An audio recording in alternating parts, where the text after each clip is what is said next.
Hello everyone, welcome to my new blog. तो आज अक्षय तृतीया का दिन है और मम्मी ने बेटे को नहला धुला के रेडी कर दिया है। मैंने बोला तुम जो है पूजा कर लो थोड़ा, उसके बाद से मम्मी ने उसको खिला पिला कर रेडी कर दिया।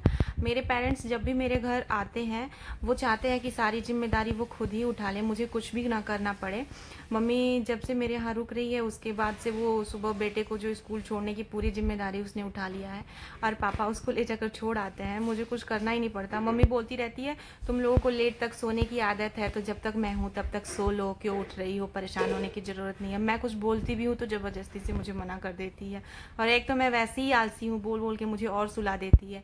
क्योंकि हस्बैंड भी जो है अभी गाँव गए हुए हैं 1 हफ्ते के लिए, काम हमारा थोड़ा कम था तो और ज़्यादा मुझे कुछ काम करने की ज़रूरत ही नहीं पड़ती। पूरे दिन जो है मैं सो ही रही हूँ आजकल। और यहाँ पर बेटे को स्कूल छोड़ने के बाद जाने के बाद मैं और मम्मी जो है वो रेडी हो गए हैं मंदिर जाने के लिए। हम दोनों मंदिर जा रहे हैं और मम्मी को मैंने रास्ते में बोला कि चलो यहाँ से प्रसाद ले लेते हैं, तो दूध और प्रसाद ले लिया हम लोगों ने। उसके बाद हम पहुँच गए मंदिर। और ये देखिए, ये है मेरे भोले बाबा का मंदिर, भोलेनाथ का, मेरे शंकर जी का मंदिर है।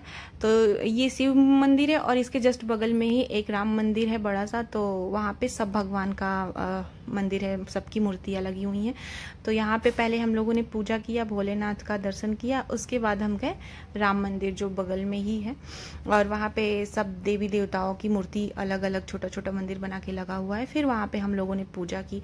पूजा करने के बाद जो है हमें दीदी के घर जाना था, क्योंकि दूध वाले ने फ़ोन किया था। तो मैंने बोला मैं मंदिर आई हुई हूँ और दूध जो है तुम दीदी के यहाँ ही रख दो, क्योंकि हम दोनों एक ही मोहल्ले में हैं और बिल्कुल पास पास हमारा घर है, 2 मिनट का रास्ता है, तो हमारा आना जाना लगा रहता है। जब से हस्बैंड मेरे गाँव गए हुए तब से मम्मी को रात को मैं अपने पास ही सुलाती हूँ, और पापा तो मेरे यहाँ भी हैं ही, तो मम्मी को भी मैं रात को अपने यहाँ ही सुलाती हूँ। मम्मी दिन में दीदी के यहाँ चली जाती है, क्योंकि दीदी का ऑपरेशन हुआ है तो उसको ज़्यादा प्रॉब्लम ना हो, थोड़ा बहुत खाने पीने में हेल्प कर देती है वो।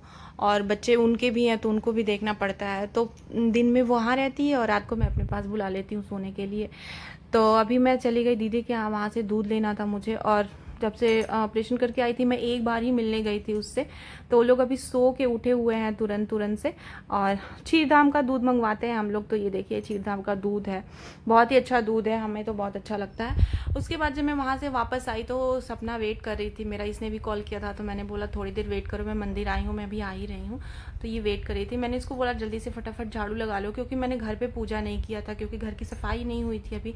तो उसने झाड़ू लगा लिया फटाफट से और मैंने पूजा कर लिया। पूजा करने के बाद जो है मैंने नाश्ता किया, पूड़ी और भुजिया। उसके बाद शाम का डिनर जो है वो दीदी के घर पे था, क्योंकि अक्षय तृतीया के उपलक्ष्य में जिया जी ने जो है पूजा किया था और बोला था कि आज हम घर पे अपने डिनर रखेंगे।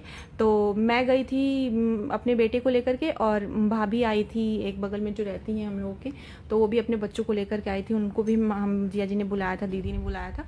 तो और जी दीदी को उसी दिन शाम को जो है अपना टाका कटवाने जाना था, तो वो मम्मी के साथ टाका कटवाने गई हुई थी। और जिया जी ने इधर खाने की पूरी तैयारी कर ली थी, दोनों सब्जी बना लिया था, खीर बना दिया था, यहाँ तक कि आटा भी लगा के रख दिया था। मम्मी को और मुझे जो है खाना बनाने की तैयारी करनी थी, पर उन्होंने पूरा ही जो है पूरा काम करके रख दिया था, सिर्फ हम लोगों को पूड़ी बनाना था। तो हम लोगों ने फटाफट से पूड़ी बनाया। तो पहले बच्चों को खिला दिया, बच्चों को खिलाने के बाद से फिर पूड़ी बना लिया। उसके बाद से हम लोग बैठ गए खाने के लिए। बच्चों को खिलाने के बाद से पापा और जिया जी को खिला दिया। फिर हम लोग चारों लोग बैठ गए खाना खाने के लिए, और उसके बाद खा पी करके फिर हम लोग अपने घर चले गए। तो फिर मिलते हैं नेक्स्ट ब्लॉग में। आपको कैसा लगा हमारा ब्लॉग? तो हमारे चैनल को फॉलो कीजिए, हमारे वीडियोस को लाइक कीजिए और सब्सक्राइब कीजिए, और हमें सपोर्ट कीजिए ताकि मैं आगे भी और ब्लॉग लेकर